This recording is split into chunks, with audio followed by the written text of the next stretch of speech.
பசி தீர அன்னை தன் பால் தருவாள். வள்ளலே உனை போலே உயிருடல் யார் தருவார்? பிள்ளையின் பசி தீர அன்னை தன் பால் தருவாள். வள்ளலே உனை போலே உயிருடல் யார் தருவார்? உன்னுடல் உரமும் உன் இரத்த திறமும், உன்னுடல் உரமும் உன் இரத்த திறமும் எங்கள் வாழ்வை வளர்த்திடுதே. குந்தன் அன்பை கூறிடுதே. என்னாலும் எம்மோடு வாழ்ந்திருக்க தன்னையே தந்த அன்பே. என்னாலும் எம்மோடு வாழ்ந்திருக்க தன்னையே தந்த அன்பே. ஆராதனை ஆராதனை கருணை தெய்வமே ஆராதனை.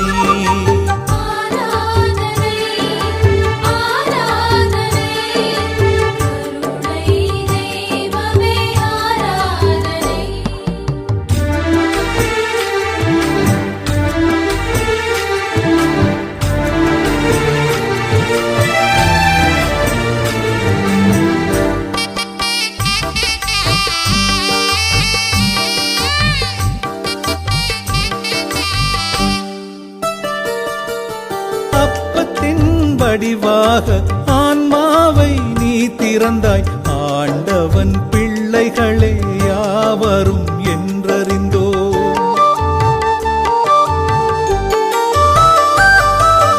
அப்பத்தின் வடிவாக ஆன்மாவை நீ திறந்தாய். ஆண்டவன் பிள்ளைகளே யாவரும் என்றறிந்தோம். பகிர்ந்தம்மை கொடுத்து பணிவிடை புரிந்து, பகிர்ந்தம்மை கொடுத்து பணிவிடை புரிந்து ஒன்றாய் வாழ்வோம் உன்னுறவில். இன்பம் காண்போம் உன் துணையில். எந்நாளும் எம்மோடு வாழ்ந்திருக்க தன்னையே தந்த அன்பே. எந்நாளும் எம்மோடு வாழ்ந்திருக்க தன்னையே தந்த அன்பே. ஆராதனை ஆராதனை கருணை தெய்வமே ஆராதனை.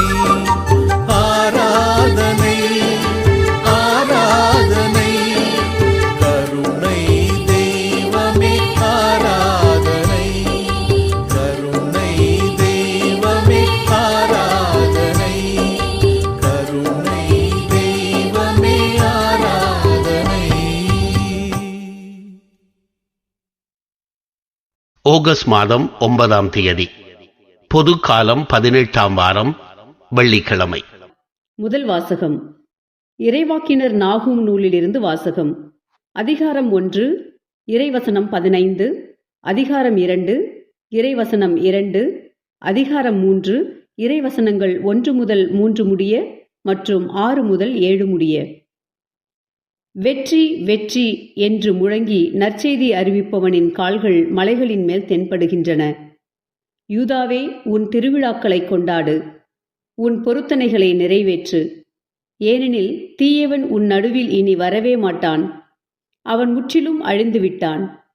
இஸ்ரவேலின் மேன்மை போலவே யாக்கோபின் மேன்மையை ஆண்டவர் மீண்டும் நிலைநாட்டுகின்றார்.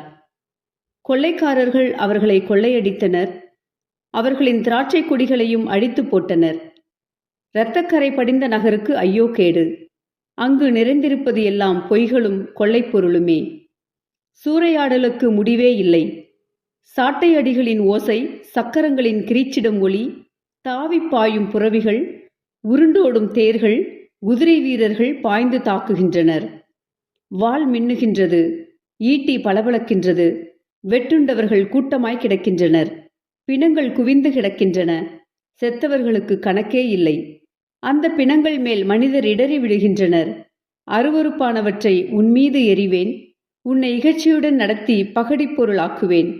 உன்னை நோக்குவோர் எல்லோரும் உன்னிடமிருந்து பின்வாங்கி, நினிவே பாழாய்ப்போனது, அவளுக்காக புலம்புவோர் யாரேனும் உண்டோ என்று சொல்வார்கள்.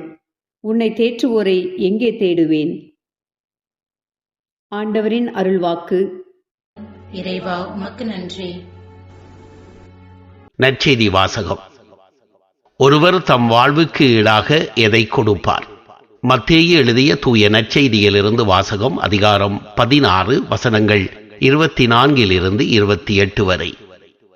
அக்காலத்தில் இயேசு தம் சீடரை பார்த்து, என்னை பின்பற்ற விரும்பும் எவரும் தன்னலம் துறந்து தன் சிலுவையை தூக்கிக் கொண்டு என்னை பின்பற்றட்டும். ஏனெனில் தம் உயிரை காத்துக்கொள்ள விரும்பும் எவரும் அதை இழந்து விடுவர். மாறாக என் பொருட்டு தம்மையே அழித்துக் கொள்ளுகிற எவரும் வாழ்வடைவர். மனிதர் உலகம் முழுவதையும் ஆதாயமாக்கிக் கொண்டாலும் தம் வாழ்வையே இழப்பாரெனில் அவருக்கு கிடைக்கும் பயன் என்ன? அவர் தம் வாழ்வுக்கு ஈடாக எதை கொடுப்பார்? மானிட மகன் தம் தந்தையின் மாட்சியோடு தம் வான தூதர்களுடன் வரப்போகிறார். அப்பொழுது ஒவ்வொருவருக்கும் அவரவர் செயல்களுக்கு ஏற்ப கைமாறு அளிப்பார். நான் உறுதியாக உங்களுக்கு சொல்லுகிறேன், இங்கே இருப்பவருள் சிலர் மானிட மகனது ஆட்சி வருவதை காண்பதற்கு முன் சாக மாட்டார் என்றார்.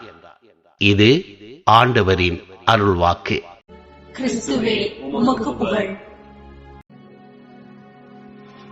பிரியமானவர்களே, பழைய ஏற்பாட்டின் சிறிய இறைவாக்கு நூல்களில் ஒன்று நாகூம்.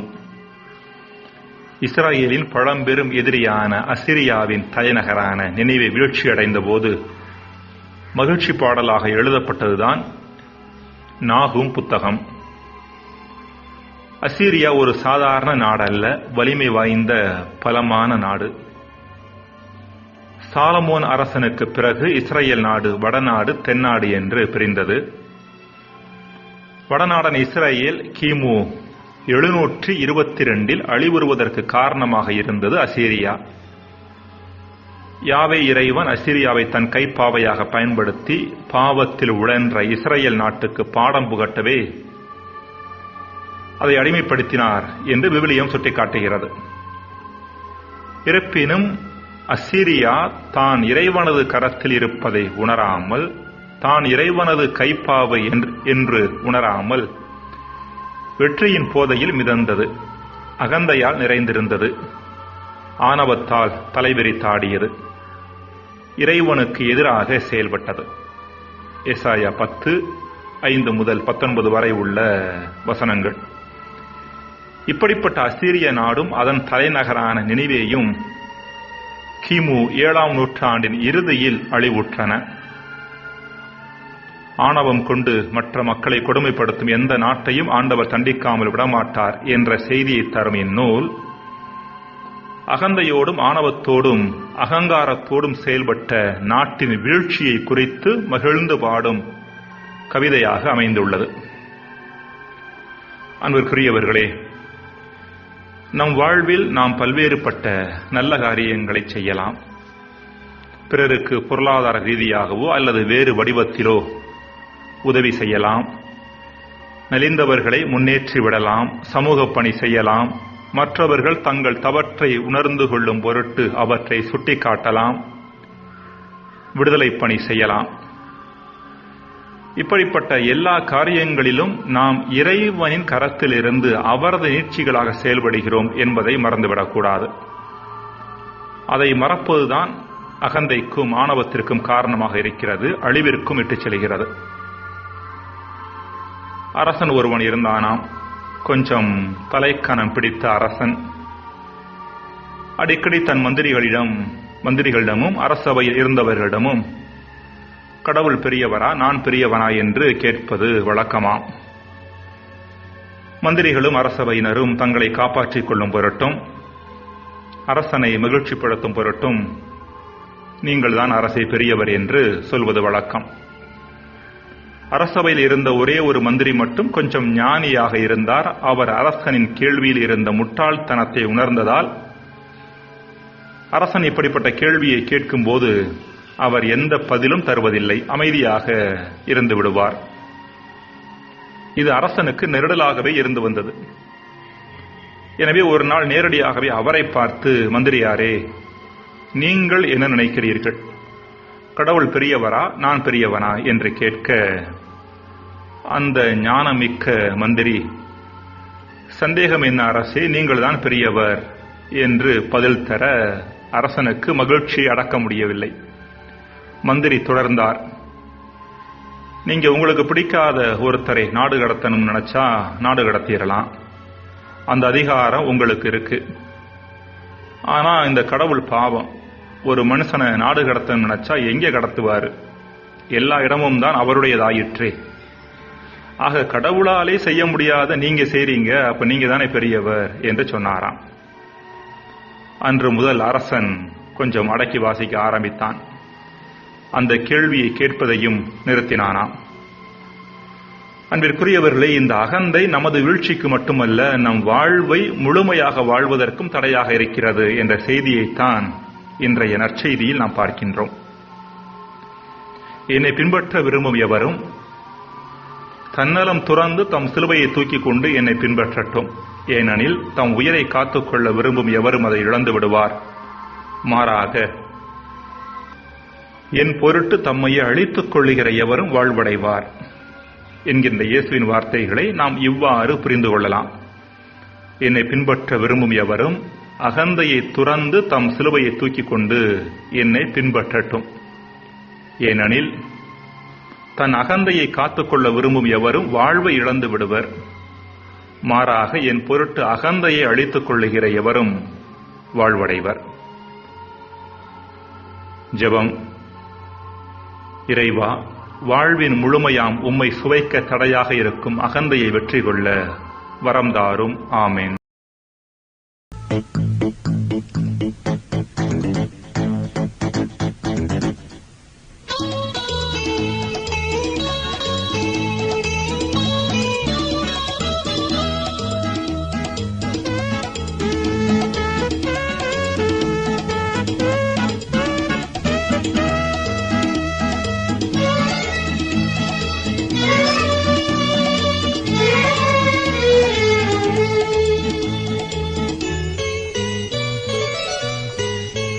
நிறைவாழ்வை நோக்கி திருப்பயணம் ஆருலகில் செல்லுவோம்.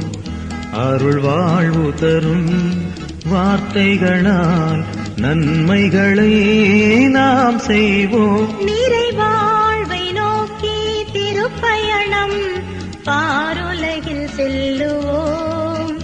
அருள் வாழ்வு தரும் வார்த்தைகளால் நன்மைகளை நாம் செய்வோம். செல்வோம், விரைந்து செல்வோம், நிறைவாழ்வை நோக்கிய செல்வோம். செய்வோம், விரைந்து செய்வோம், இனி புதியதொரு உலகினை செய்வோம்.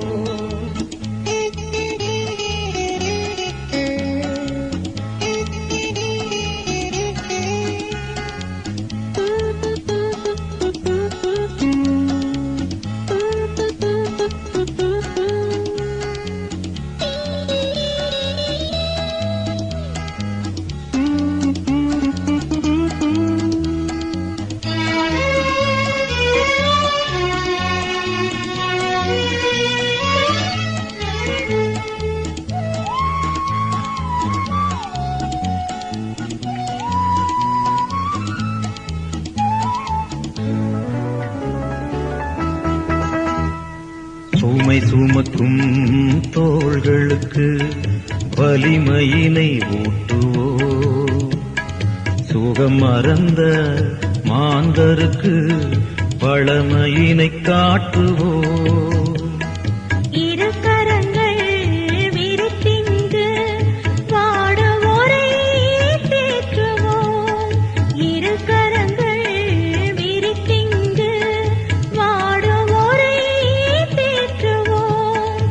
இறையரசின் கனவுகளை நாடுதோறும் சாற்றுவோம். செல்வோம், விரைந்து செல்வோம், நிறைவாழ்வை நோக்கிய செல்வோம். செல்வோம், விரைந்து செய்வோம், இனி புதியதொரு உலகினை செய்வோம்.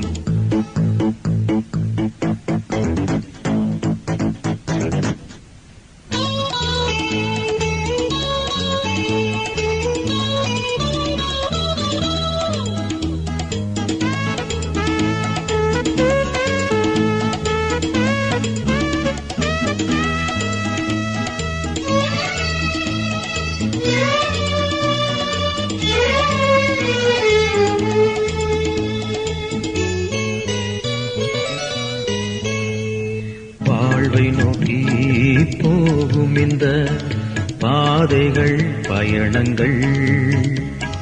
வாட்கள் வரும், போர்கள் வரும், நொறுக்கப்படும் நிலை வரும். தடைவரினும் இடர்வரினும் உறுதியுடன் நாம் செல்வோம்.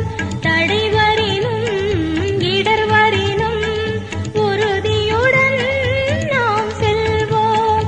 சிலுவைகளை நாம் சுமந்து உறுதியோடு வெல்லுவோம். நிறைவாழ்வை நோக்கி திருப்பயணம் ஆருலகில் செல்லுவோம்.